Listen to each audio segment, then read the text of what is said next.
I have water here. I need to drink. Yeah, actually, me too. Let's drink together. Matthias, let's say skål. Skål.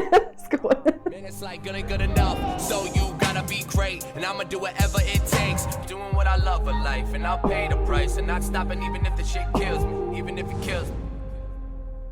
Matthias, are you ready? Yes, I'm ready. Are you ready, Svea? I'm ready too. Let's get ready for some rumble.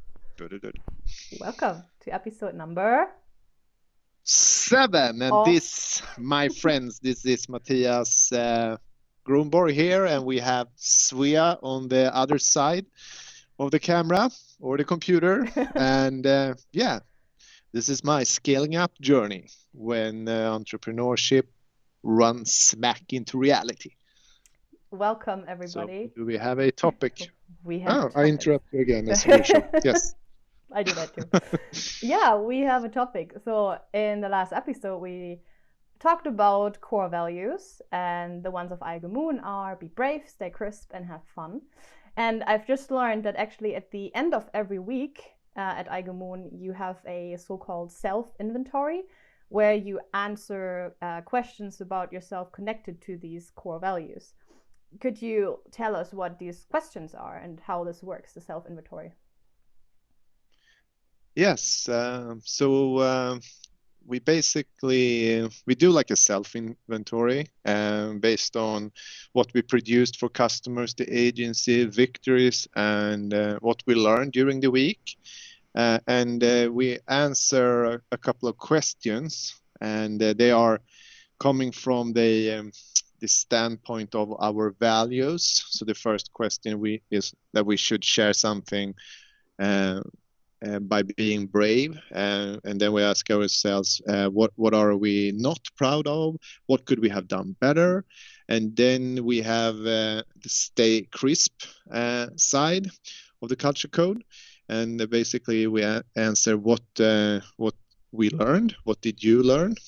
And then it's time for having fun, which is the last part of our culture code. And basically, is there anything during the week you have been celebrating? Or and also, how many kudos did you give out last week? Can you explain what kudos are? Yeah, basically kudos is, we say kudos, but basically we give out crisp and brave card depending on where we think a colleague actually did something awesome regarding to our. We have different value principles, and when someone lives them, you as a colleague can actually give some kudos. Nice. And I started this a couple of years ago. First it was physical cards, and then Corona came, so now we have a Slack channel. Living the Culture is the name of the channel. So because the physical cards, they are collecting dust here at the office right now. Yeah, hopefully we can use them soon again. Yeah, we have a lot of them actually. There's like huge box here with all the cards, and I can very quick just share how they look. Yes. So this is one of them. Oh, okay. So before we actually wrote on these cards, but now we have a digital card. Like we have the brave card and the crisp card. So okay, so and every one of the team like fills them out or digitally fills them out for one other team member. Nice. Exactly, and then every card went down into a physical mailbox here at the office, and there's also a point system connected to this. And if you give anyone kudos, you get 2 points, and if you receive kudos, you get 1 point. And in the end of each, it's Christmas and Midsummer, there is an award for is it the a horse person to ride on? course, we call it the Culture Heart, and it is last year before COVID, there was a trip to Boston to actually join the Inbound together with HubSpot, the big marketing event over there. So now this year it's online. So I hope we will get back to normal again, and we can take the winner of the Culture Heart to Boston. Cool. That's a nice surprise. Yeah. And also, you are yourself filling these things out, right? The questions every Friday. You're also part of this, right? Yes, of course. I'm also doing this, and everyone share them in the another Stay Crisp channel. These reflections. Yeah. Would you like to share yours from last Friday? What were your answers to the questions? Yeah, that would be amazing. Maybe I also could share a little bit more why the reason behind right. I have water here. I need to drink. Yeah, actually, me too. Let's drink together. Mattias, let's say skål. Skål. Skål. Is that how you say it in German? Skål. Prost. What? Prost. Huh? Prost. Prost. Prost. P-R-O-S-T. Prost. Oh. Prost. Prost. Prost, Mattias. Sorry, but it's a very hard word. Prost. It's like down somewhere. Now I need another glass after saying that. Cheers. So yeah, you wanted to tell us why you are doing this and having the self-inventory every week. Yeah, the reason for the question, like where we answer what I'm not proud or what I have could done better, is basically you find the reason in the purpose statement. We say we reach for the moon with an open heart, and I think as a leader I find it challenging to balance the thin line, helping people not to be afraid of failure when I coach them on the culture code. So that's why I started with this. That's what I started with this question. And the purpose of asking the question is to actually practice having an open heart, talking about things that makes us brave, and also show other people that it's okay to do wrong. I'm a huge believer in, was it trying? Yes. Huge, yeah. Exactly. But then you fail sometimes. And yeah, it's not a feel good question. It's not but it's about having an open heart to drive change and growth. And something that I have learned is that emotional struggle is always a part of personal growth. So no, it's not a feel-good question. But it's the reason why we have a challenging question, and then we share what we learned, and then we have the fun thing that we celebrate and the kudos we are giving away. There's like a nice transition into the fun things, but I think you must. I think it's important to talk about things that you could have done better. Yeah, I'm a huge believer in an open culture like that. Yeah, and reflecting on yourself to learn. Absolutely. So what were your insights last week? What did you answer in the Slack channel? So this is my reflections from last week. This is my inventory. And as I said, first thing out is what I could have done better, what I'm not proud of.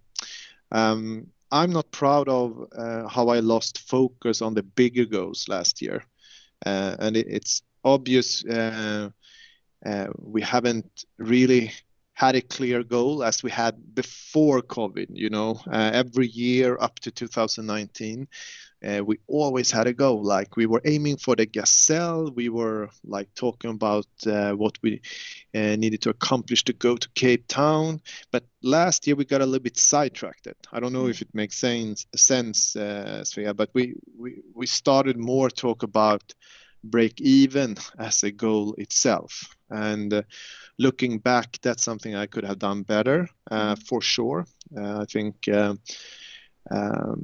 that's if I could go back and change something, and it's also a big lesson for the future. So I'm working on the comeback plan now, and get a clear goal. We need a beacon to follow, something that we are striving for. So a new goal for 2021. Yeah, exactly. And I think I spoke to some other people, not at iGoMoon, but I can also relate to that. I mean, how last year everything, and I mean, I think it's human too. Like you end up when things get tougher, and break even also became a goal, but it's also like a balance, because I think it's very important to talk about break even and having the transparency so everyone actually knows how the company is performing. I mean, I don't want to hide anything. If we're not doing good, everyone should of course know that. And so that was something I talked about on the if I could go back and change that. It was a reflection, so to speak. And then on the Stay Crisp side, what I learned. So I know I also shared it last week. I had a little bit of a breakdown, 30-minute breakdown. Working with my pronunciation here. But I fall into like a pit hole where I have been before, and I started to compare myself with other entrepreneurs, something I always did 10 years ago. And that was the reason why I never pursued my own dream.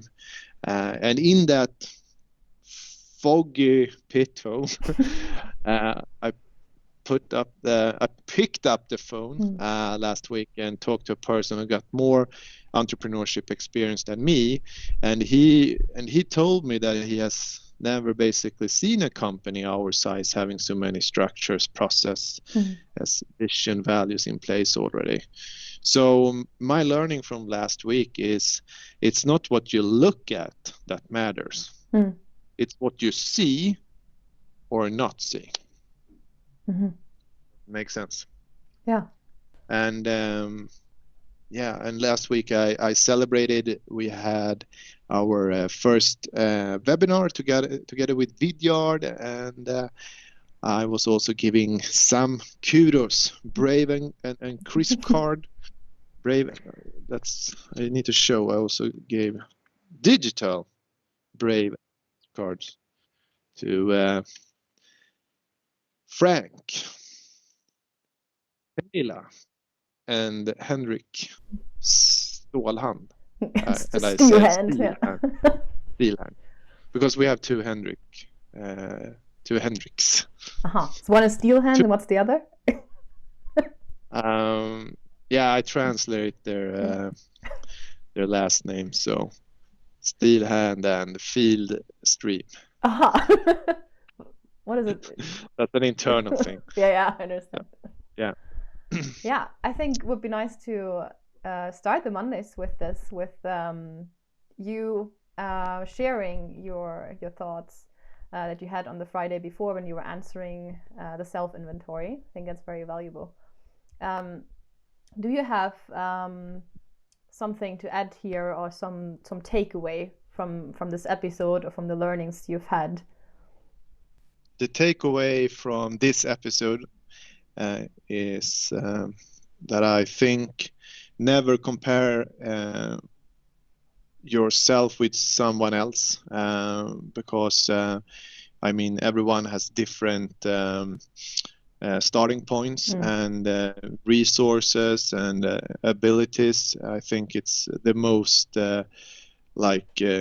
dream killing activity you actually can do against yourself. And I think it's very easy to do that today in our digital world, just scrolling through Instagram, and it's very easy to have that mindset, like one else is so good, and you know, I can't do it. So that's something I really want to share, and it's not what you look at that matters, it's what you see, basically, or not see. Nice. That was a nice wrap up of today. Yeah. Then I would say thank you for watching. Yeah, thank you for watching, everyone, and see you in the next one. It's not what you look at that matters, it's what you see or not see.